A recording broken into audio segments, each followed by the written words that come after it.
Hello there, Lunar Squadron, and welcome back to the channel. The first official major patch for Star Wars Outlaws has arrived. If you guys have been keeping up to date with the channel, you would know that this is something that we were expecting very imminently just based off of what the devs over at Massive have been saying, and lo and behold, it is officially here. And today we're going to sit down, we're going to go through all the patch notes, we're going to analyze it, and we're just going to provide our thoughts on where we are at with Star Wars Outlaws. But before we get into this conversation, if you're new to the channel, we would love to have you as always, and the way to do that, just go down below this video, hit that little subscribe button, the bell notification right on next to it. It will notify you every single time that Andres and I upload. And if you'd like to take this conversation beyond the comment section on YouTube, make sure to head over to Twitter and follow us at Lunar Squadron, or join our Discord server. All of that information will be down below. Now with all of that out of the way, Andreas, let's talk about the brand new update for Star Wars Outlaws. Oh yeah, let's do this, guys.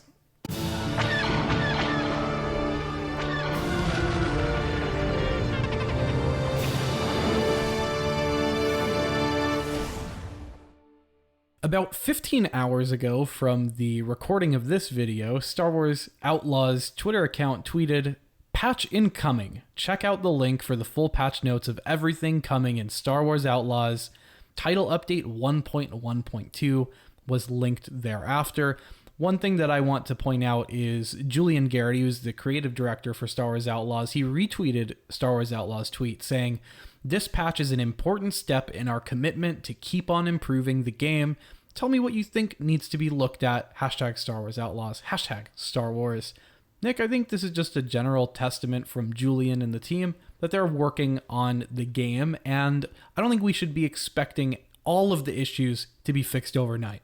No, we definitely should not. And that is a sentiment that is expressed explicitly as well in these patch notes, that this is just a start and that they will keep on updating the game as people provide more feedback, just in line with what Julian Garrity has said. Now, where I would like to start is I just want to go through the patch notes just so everybody knows what exactly is going on with this game. And where I want to start is with the details. Of course, the patch sizes. How big is this going to be? On the PlayStation 5, it's only 1.92 gigabytes. On Xbox, it's 2.25.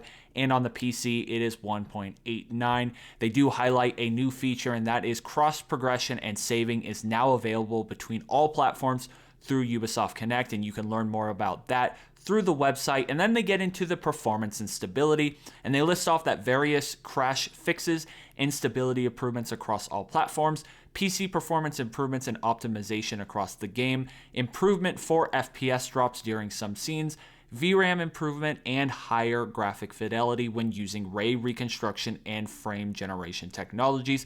Then they get into the UI, the HUD, and the settings, where they list off that the game version will now be visible from the settings. Quality mode will be set as a default on the console, so not performance.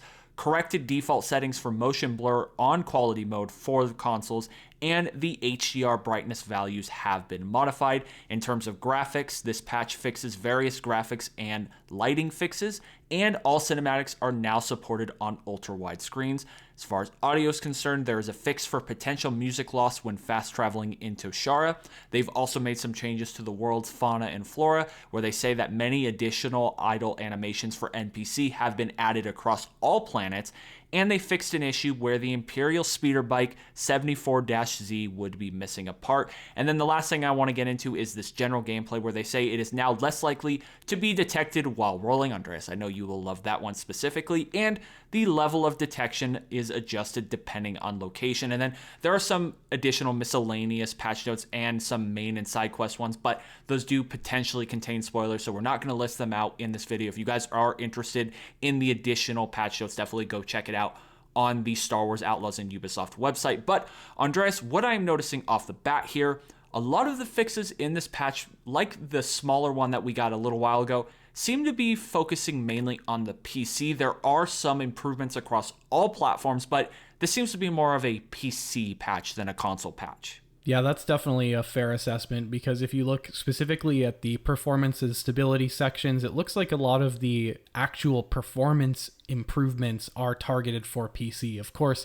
higher graphic fidelity when using ray reconstruction and frame generation technologies, not exactly using those here on the PS5, not at least until we all get our $700 PlayStation 5 Pros and adopt the pisser technology or whatever they're calling it. But we did get a very important patch for PlayStation 5, specifically for those of you who were hunting the Platinum Trophy, because the trophy Old School Cool was apparently not able to be unlocked on PlayStation 5. Now that has been fixed, so at least that is one tangible improvement for trophy hunters out there.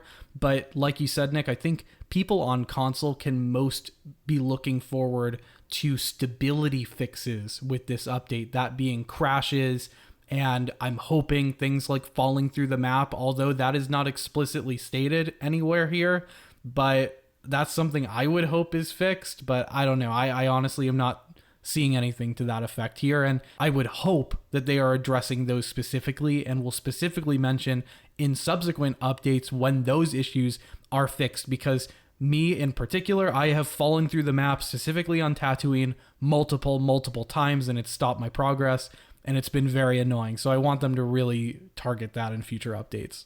Yeah, I agree completely. And what gives me hope here is the fact that the first thing listed in the performance and stability section is that they fixed various crashes and stability improvements across all platforms. So they know that this is something that needs to be improved on the console. But again, just a lot of this stability and improvement has been targeted towards the PC in this patch, and we don't get specific details about the console. That's not to say that that hasn't been changed, but we're not going to really know until we get to really dive back into the game and spend hours testing out this brand new patch. But I will say my immediate reaction to these patch notes is this is a good start. This does cover a lot of stuff that we have been noticing people have been saying that they need to be fixed, and it is nice to see them address so many different things immediately off the bat in this first official patch. But like I said, it's a good start. There is still a long road to go for this game to be where it could potentially be, and it's nice to know that both the team over at Massive, where they call it out in this patch note specific,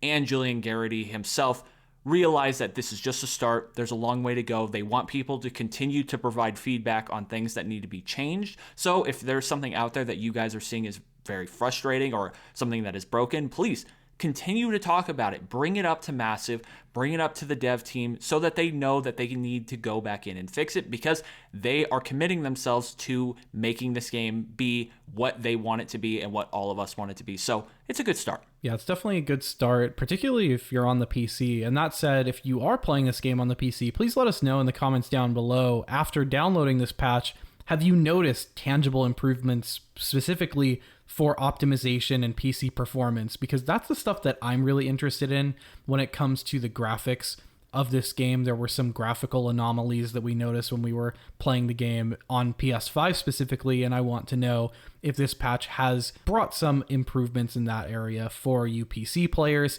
because really, Nick, that's what I'm looking for as well on consoles. I'd really hope that they are dialing in performance improvements for console and optimization for console like PS5 and the Xbox, because I think PS5 and Xbox needed those optimization and performance improvements a bit more than PC, because we've seen the beautiful screenshots that can come out of some of these souped up PCs that look near flawless.